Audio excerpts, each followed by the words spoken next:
lagi nih sama aku, Septi. Kali ini aku nggak bikin video tentang masak-masak ya. Aku pengen bikin tips promil ala aku. Teman-teman, ini tuh promil yang benar-benar aku jalanin sendiri, kayak gitu. Semoga bisa membantu teman-teman ya.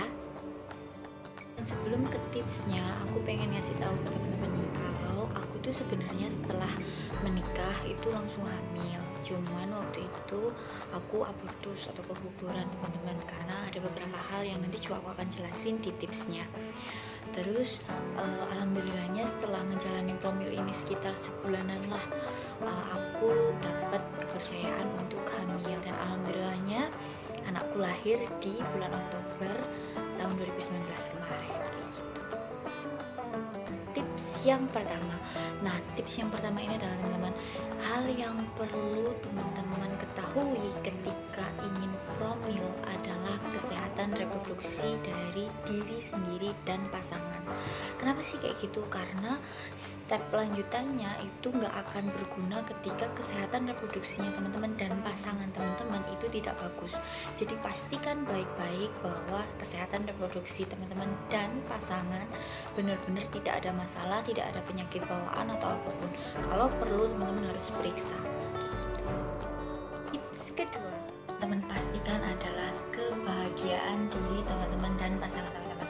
Jangan sampai ada stres, jangan kepikiran yang namanya tuntutan untuk dapat anak cepat, untuk dapat kehamilan cepat. Nggak usah kepikiran kayak gitu.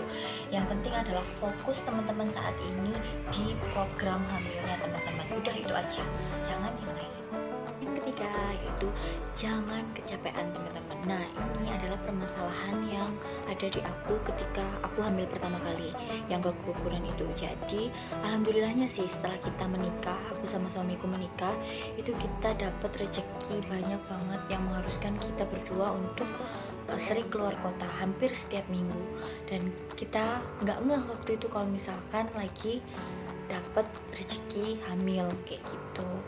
Akhirnya kita baru tahu tuh di akhir-akhir, waktu aku telat mens itu aku baru cek dan aku baru ngerti kalau misalkan aku hamil. Jadi kita baru ngejaga itu sekitar 2 mingguan sebelum aku bener-bener mengetahui kalau aku keguguran. Itu memang problemnya adalah kecapean teman-teman, kayak gitu.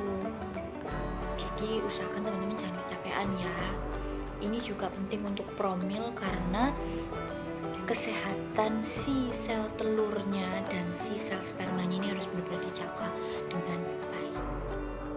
Tips yang selanjutnya adalah biasakan makan makanan yang bergizi. Jangan junk food, jangan makanan-makanan yang gorengan-gorengan kayak gitu.